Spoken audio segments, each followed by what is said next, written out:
देखिए, आशा worker union Haryana के banner तले 20,000 से ज़्यादा आशा वर्कर पिछले 8 जुलाई से अगस्त से हड़ताल पर हैं और इनकी जो मांगे हैं वो बहुत ही जायज़ हैं।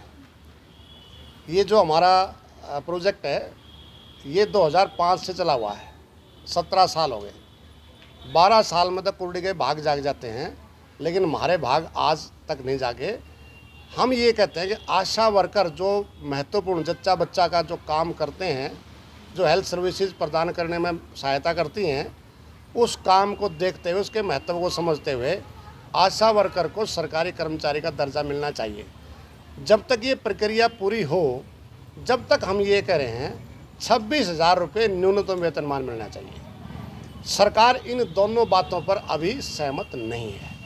तीसरी बात हम ये कह रहे हैं कि 2018 में हड़ताल के बाद 4,000 रुपये फिक्स हुआ। सरकार जैसे गुमराह करने के प्रयास कर रही है। हम बताना चाह रहे हैं आपके चैनल के मार्फत से कि कहते हैं कि 4,000 रुपये हमारा फिक्स हुआ। 18 से लेकर के अब तक महंगाई कितने % बढ़ी है? 1 पैसे की बढ़ोतरी 4,000 रुपये में नहीं हुई। इसके विपरीत जो कुछ इंसेंटिव मिलते थे उसमें 50% की कटौती उसी टाइम कर दी, जो आज तक बहाल नहीं हुई। कोरोना के टाइम में, आप बहुत सीनियर जर्नलिस्ट हैं, जब कोई भाई भाई को हाथ लगा के राजी नहीं था, आशा वर्कर घर घर दस्तखत दे करके देख रही थी कोई खांसी तो नहीं हो रही, बुखार तो नहीं हो रहा। अगर कोई था तो उनको क्वारंटाइन करने का, दवाइयाँ देने का काम, बहुत महत्वपूर्ण काम इन्होंने किया। इसीलिए वर्ल्ड हेल्थ ऑर्गेनाइजेशन WHO ने इनको अप्रिशिएट किया, सरकार को अप्रिशिएट किया, आशा वर्कर को अप्रिशिएट किया। लेकिन इसके बावजूद भी सरकार आज बातचीत करने को तैयार नहीं है। हम ये करें वो जो 50% कटौती है उसकी बहाली हो। ESI PF की सुविधा इनको मिलनी चाहिए। कोई बीमार हो जाए आशा, वो कहाँ इलाज कराए? ESI उनके पास है नहीं। मतलब ना मजदूर हैं ना कर्मचारी हैं, ये क्या हैं ये? वो कहते हैं ये तो समाज सेवी हैं। ऐसी समाज सेवा सरकार क्यों नहीं कर लेती? अरे 4,000 रुपये में क्या होता है आज? इसलिए हमारी 3 महिलाएं आशा वर्कर अकाल मृत्यु का शिकार हो गई इस आंदोलन के कारण से। एक पारुल थी यमुनानगर से, वो चली गई बेचारी। एक कमला है और तीसरी सुनीता है। ये 3 हमारे बीच में से चली गई। चौथी जो फरीदाबाद की प्रधान है, जिला प्रधान हेमलता, वो सीरियस पोजीशन में, कल जो है कृष्णपाल जो राज्य मंत्री हैं उनके वहाँ प्रदर्शन था, बैरिकेड लगा करके पुलिस ने रोक दिया। वहाँ काफ़ी धूप में खड़े होकर के जो मतलब धक्का मुक्की हुई, उससे वो बेहोश होकर के वहाँ गिर गई है। वो भर्ती अस्पताल में है और अभी वो कोई खतरे से बाहर नहीं है। तो हम सरकार से ये कह रहे हैं कि आखिर ये जो हड़ताल चल रही है, आप कितनों की बलि लोगे? मतलब किसान आंदोलन में देखा 750 से ज़्यादा किसान। अब ये आशा वर्कर ये कोई पॉलिटिक्स नहीं कर रही, ये अपने पेट की बात कर रही हैं कि हमारे को न्यूनतम वेतनमान 26,000 रुपये करे।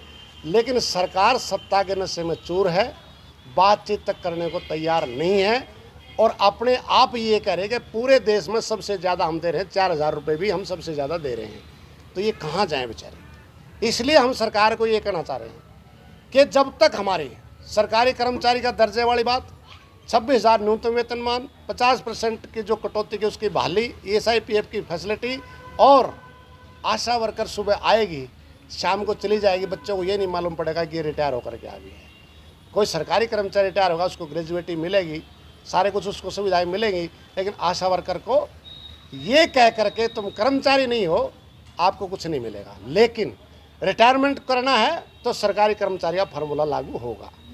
और कोई काम करने हैं सारे, हम केंद्र सरकार का जो प्रोजेक्ट है उसके अलावा हरियाणा सरकार के बहुत सारे काम हम कर रहे हैं, बहुत सारी स्कीमों में हम काम कर रहे हैं। तो हम ये कह रहे हैं हमारे को उसको मेहनताना मिलना चाहिए। हमारी बात जायज़ है। माननीय मुख्यमंत्री जी भी, स्वास्थ्य मंत्री भी, सब बोलते हैं कि जायज़ हैं, लेकिन जायज़ हैं तो फिर लागू क्यों नहीं करते? इसलिए हड़ताल, ये सरकार के अड़ियल रवैये के कारण से हड़ताल जारी है। और जितना लेट सरकार इसको करेगी, 20,000 आशा वर्कर हैं, एक आशा 20 वोटों को प्रभावित कर सकती है। तो आने वाले चुनाव में निश्चित तौर से इनकी नाराज़गी का सामना सरकार को करना पड़ सकता है। इन्होंने कोई पॉलिटिक्स नहीं करनी।